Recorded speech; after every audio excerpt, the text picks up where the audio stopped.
नमस्कार दोस्तों, आप सभी का अपने YouTube चैनल पर स्वागत है। आज हम पढ़ने वाले हैं तलाक मुस्लिम लॉ में कैसे होता है। इसके बारे में इसकी पहले मीनिंग देखेंगे, टाइप्स देखेंगे, कितने टाइप्स के तलाक होते हैं और उसके कॉन्सिक्वेंसेस देखेंगे और किस प्रोसीजर क्या होता है वो देखेंगे। और चलिए तो स्टार्ट करते हैं। उससे पहले देखते हैं कि डिसोल्यूशन ऑफ मैरिज क्या होता है। तो dissolution of marriage means divorce होता है। It means dissolution of relationship between husband and wife, right. यहाँ मीनिंग दे रखा है legal dissolution of matrimonial union between the man and women, right. तो चलिए स्टार्ट करते हैं। किसी भी पार्टी से तलाक दी जा सकती है, मैन या फिर वाइफ, दोनों की पार्टी से। तो तलाक दो टाइप के होते हैं। कौन कौन से टाइप के होते हैं? जुडिशियल और एक्स्ट्रा जुडिशियल। अब पहले मैं आपको बता रहा हूँ, कॉपी और पेन लेके बैठ जाइए। जो मैं बोलूँगा उसे आप नोट करते रहिए। चाहे आप जुडिशरी के पॉइंट ऑफ व्यू से पढ़ रहे हैं या फिर आप LLB BLLB के कोर्सेज कर रहे हैं उसके पॉइंट ऑफ व्यू से पढ़ रहे हैं।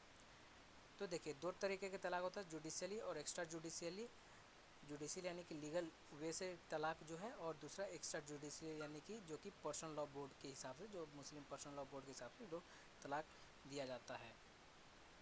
इसके टाइप क्या होते हैं किसके? तो एक्स्ट्रा जुडिशियल के टाइप क्या होते हैं? तो बाय हस्बैंड के द्वारा तलाक देना, बाय म्यूचुअल कंसेंट के द्वारा, और बाय वाइफ के थ्रू तलाक देना। तो हस्बैंड के द्वारा तलाक देने का देखिए इतने टाइप के होते हैं उसके अंदर, और म्यूचुअल कंसेंट के अंदर दो टाइप होता है, और वाइफ के द्वारा तलाक देना तीन टाइप का होता है, इला, जीहर, लियान, राइट। तो एक एक करके जो है हम सबके बारे में डिस्कस करेंगे। देखिए, पहला जो है बाय हस्बैंड।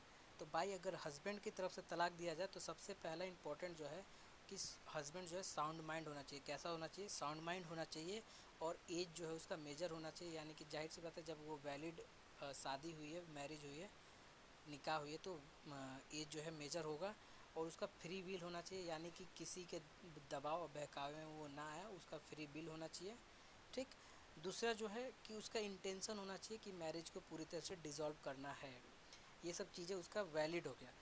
और एक और होता है कि क्वेश्चन आता है, क्या इंटॉक्सिकेटेड पर्सन रहेगा, या जो हस्बैंड है वो इंटॉक्सिकेशन में रहेगा, नशे में रहेगा, तो वो तलाक देगा तो वैलिड होगा?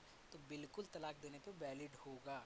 लेकिन ये सिर्फ सुन्नी लॉ में होता है। किस में होता है? तो सुन्नी लॉ में होता है, सुन्नीज में होते हैं, सिया में नहीं होता। सिया में अगर हस्बैंड ने अल्कोहल ले रखा है, उस अल्कोहल में उसे पता नहीं है और वो जो तलाक दे देता है, तो वहाँ पर इनवैलिड माना जाएगा सिया में, बट सुन्नी में वैलिड माना जाता है उसे। हस्बैंड के द्वारा तलाक दिया जाए जब वाइफ मौजूद हो या मौजूद ना हो, लेकिन उसके जो वर्ड कन्वे करेगा, तलाक तलाक जो वर्ड है वो कन्वे हो जाएगा वाइफ के पास, तो तलाक जो है हो जाएगा। अब इसके टाइप पे देखते हैं कि इनमें क्या क्या इम्पोर्टेंट्स है इनके, जब इतने टाइप्स दे रखे हैं। तो देखिए, तलाक उल सुन्नत। तलाक उल सुन्नत एक ट्रेडिशन, कस्टम है जो कि फॉलो कौन कर रहा है? मोहम्मद प्रॉफिट जो थे वहाँ से फॉलो हो रहा है। इसके दो टाइप होते हैं, तलाक एहसान और तलाक हसन। तो देखिए, तलाक एहसान क्या होता है? तो तलाक एहसान में सिंगल प्रोनाउंसमेंट होगा। क्या? तलाक जो है खाली एक बार ही बोला जाएगा हस्बैंड के द्वारा तलाक। और किस टाइम पे बोला जाएगा? जब when women free, when wife free from her menstruation, ठीक है ना। जब वाइफ जो है मेंस्ट्रुएशन पीरियड से फ्री हो, यानी कि इद्दत ना हो रहा हो, तो ये तलाक दिया जाएगा, तलाक एहसान। और तलाक हसन क्या होता है? तो तलाक हसन में तीन बार, इसी को कहते हैं, देखिए सबसे इम्पोर्टेंट बात है, इसी को कहते हैं ट्रिपल तलाक, जो कि अब इंडिया में बैन हो गए। इसको ट्रिपल तलाक नहीं कहते, सॉरी, इसे ट्रिपल तलाक नहीं कहते। तलाक हसन में क्या है? तो तलाक हसन में है कि तीन जो है सक्सेसिव प्रोनाउंसमेंट ऑफ तलाक, यानी कि तीन बार जो है तलाक तलाक कहेगा तो वो तलाक वैलिड माना जाएगा। और उसके बाद जो है अगर वो सेक्सुअल इंटरकोर्स करता है तो वो इनवैलिड माना जाएगा, राइट। तो इसको जो है ट्रिपल तलाक तो नहीं कहते, ये ट्रेडिशन है जो कि प्रॉफिट मोहम्मद के द्वारा फॉलो किया गया था। ये और ये दोनों किस में? अल सुन्नत में बताया गया है ये। सबसे बेकार जो तलाक का फॉर्म माना जाता है वो माना जाता है तलाक उल बिद्दत। इसी को कहते हैं ट्रिपल तलाक, राइट। जो कि अब इंडिया में बैन हो चुका है। इसे कहते हैं ट्रिपल तलाक। इसमें क्या है कि 3 बार आप जो है तलाक तलाक प्रोनाउंसिएट कर देते हैं, बता देते हैं, कन्वे कर देते हैं वाइफ को, तो ये तलाक जो है मंजूर हो जाता है। बट अब ये इलीगल है, अब इसे कोई दे नहीं सकता। और ये किस केस में हुआ था वो केस मैं आपको बता, तो केस आप नोट डाउन कर लीजिए। Saira Bano versus union of India. कब आया था? AIR 2017 में आया था ये केस। SC का पेज नंबर 4609 नंबर पे ये केस जो है दर्ज है, राइट। तो इस केस में कॉन्स्टिट्यूशनल वैलिडिटी तलाक की जो है करी गई थी। तो यहाँ पर पाया गया था कि जो आर्टिकल 14 है वह उसका जो है वायलेशन हो रहा है, तो इसलिए इसे जो है अनकॉन्स्टिट्यूशनल घोषित कर दिया गया है। यानी कि जो भी अब ट्रिपल तलाक करेगा उसे दंडित किया जाएगा। तलाक ए तवाफ़ीज़ क्या होता है, तो इसके बारे में हम पढ़ लेते हैं। बहुत ही बेकार तरीके से ये देखा जाए तो तलाक तवाफ़ीज़ होता है, ताफवीज़, ठीक है, ताफवीज़ है ये। तो इसमें क्या होता है कि हस्बैंड जो है अपनी पावर, ठीक है ना, अपना पावर अटॉर्नी जो है किसी को डेलीगेट कर सकता है, किसी भी थर्ड पर्सन को, कि वो उसके बिहाफ पे, किसके बिहाफ पे, तो हस्बैंड के बिहाफ पे उसकी वाइफ को जो है तलाक दे सकता है। तो यहाँ पर ये देखा जाए तो बेकार है, क्योंकि थर्ड पर्सन को तुम बता रहे हो कि तुम जो है मेरी वाइफ को तलाक दे दो, तो ये सबसे बेकार तलाक माना जाता है जो हस्बैंड के द्वारा दिया जाता है।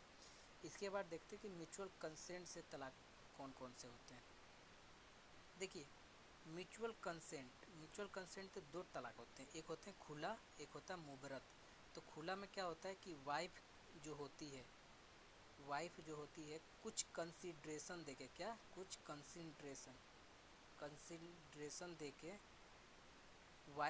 हस्बैंड से तलाक मांगती है कि आप जो है 10 दिरहम ले लो, 5 दिरहम ले लो, आप मुझे तलाक दे दो, या कुछ भी अमाउंट हो सकता है, उस अमाउंट को दे के वो तलाक लेती है। अगर वो अमाउंट नहीं देती at after the time of resolution of marriage, तो हस्बैंड जो है उसको सू कर सकता है, प्लीड कर सकता है कि भाई वो जो अमाउंट तुमने कहा तो अमाउंट अब मुझे दो, ठीक। तो पेमेंट के लिए हस्बैंड सू कर सकता है खुला में। यहाँ पर औरत जो है कुछ पैसे देके, कंसिडरेशन देके तलाक मांगती है खुला में। मुबरत क्या होता है, तो मुबरत में दोनों का म्यूचुअल कंसेंट होता है रिलीज होने का, यानी कि हस्बैंड और वाइफ का जो है म्यूचुअल कंसेंट होगा यहाँ पर कि हमें अलग होना है। तो यहाँ पर किसी चीज़ की कंसिडरेशन वगैरह की ज़रूरत नहीं पड़ेगी, यहाँ पर दोनों जो है वापस अपना अलग अलग हो सकते हैं, ठीक। तो ये था म्यूचुअल कंसेंट से, ये था बाय हस्बैंड के द्वारा तलाक देना। अब देखते हैं कि वाइफ के द्वारा तलाक देना क्या होता है। देखिए, यहाँ पर एक लीगल लॉ आता है, पर्सनल लॉ बोर्ड में आता है शरीयत एक्ट 1937 में सेक्शन, कौन सा सेक्शन 2 जो है बताया गया है कि मुस्लिम वाइफ जो है वो तलाक ले सकती है। किस किस टाइप पे? इला, जिहर और लियान जो है इसके टाइप द्वारा, इन द्वारा तलाक ले सकती है। और इनके क्या मतलब होता है, तो ईला में देखिए, ईला में होता है, ये जो प्रैक्टिकल नहीं है, इंडिया में बहुत ही रेयर केस होता है इसके ऊपर। तो यहाँ पर क्या है कि हस्बैंड अगर वाइफ के साथ शारीरिक संबंध नहीं बनाता और वो इनकैपेबल है, तो यहाँ पर वाइफ जो है तलाक ले लेती है, ठीक। और जो सेकंड टाइप है जीहर जिसको कहते हैं, यहाँ पर है the husband compare his wife with his mother, sister or any other female within the prohibited degree. The wife refused to cohabitation with husband. यहाँ पर देखिए, यहाँ पर क्या है कि अगर हस्बैंड जो है वाइफ का, वो किसी से वाइफ की कंपैरिजन करता है कि तुम मेरी माँ से बेकार हो, मेरी बहन से बेकार हो, या फिर किसी और फीमेल से तुम बेकार हो, कुछ इस तरीके से कंपैरिजन करता है उनके बीच में किसी काम को लेके, किसी भी सुंदरता को लेके, तो यहाँ पर औरत के पास अधिकार है, वाइफ के पास अधिकार है कि वो जीहर कंडक्ट करे, यानी कि जीहर के द्वारा उससे तलाक ले ले, राइट। उसके बाद आता लियान, वाइफ के द्वारा तलाक देने का थर्ड टाइप है लियान। तो लियान जो है, अगर हस्बैंड जो है अक्यूज़ करता है वाइफ को, क्लेम करता है वाइफ को कि तुमने एडल्ट्री कमिट की है, जबकि अब एडल्ट्री जो है क्राइम तो नहीं है इंडिया के अंदर, बट हस्बैंड कहता है कि तुमने अडल्ट्री कमिट किया, यानी मेरे अलावा तुम्हारा किसी और के साथ अफेयर है, तो यहाँ पर जो है वाइफ का पूरी तरह से जुडिशियली और पर्सनल लॉ बोर्ड के हिसाब से दोनों तरीके से उसके पास अधिकार है कि वो हस्बैंड से जो है तलाक ले ले, तो उसको कहते हैं लियान। अब दूसरा देखते हैं तलाक बाई जुडिशियल प्रोसेस, यानी कि तलाक के दो टाइप थे। तो जुडिशियल प्रोसेस के हिसाब से देखते हैं, तो देखिए डेजुलेशन ऑफ मुस्लिम मैरिज एक्ट 1939, मुस्लिम विवाह विघटन अधिनियम 1939 के तहत जो है हर एक इंडियन स्टेट और इंडियन टेरिटरी, चाहे JNK हो चाहे कोई भी हो, वहाँ भी ये लॉ लागू होता है। सेक्शन 2 क्या कहता है कि Muslim wife can obtain a decree for dissolution of marriage, Muslim wife कभी भी जो है डिक्री ऑब्टेन कर सकती है कि मुझे मैरिज को डिसॉल्व करना है, ख़त्म करना है। उसका एसेंशियल्स क्या है, क्यों वो मांगेगी किसी चीज़ के डाइवोर्स के लिए। सेक्शन 2 का एसेंशियल्स देखिए, तो अगर हस्बैंड जो है 4 सालों से लापता है, उसका कोई अता पता नहीं है, if he appear with in 6 month और डिक्री में बी रिवोक्ड, अगर वो 6 महीने के अंदर आ जाता है जब सूट फाइल होता है कि तलाक चाहिए, तो वो जो है रिवोक हो सकता है, रिवोकेबल है, राइट।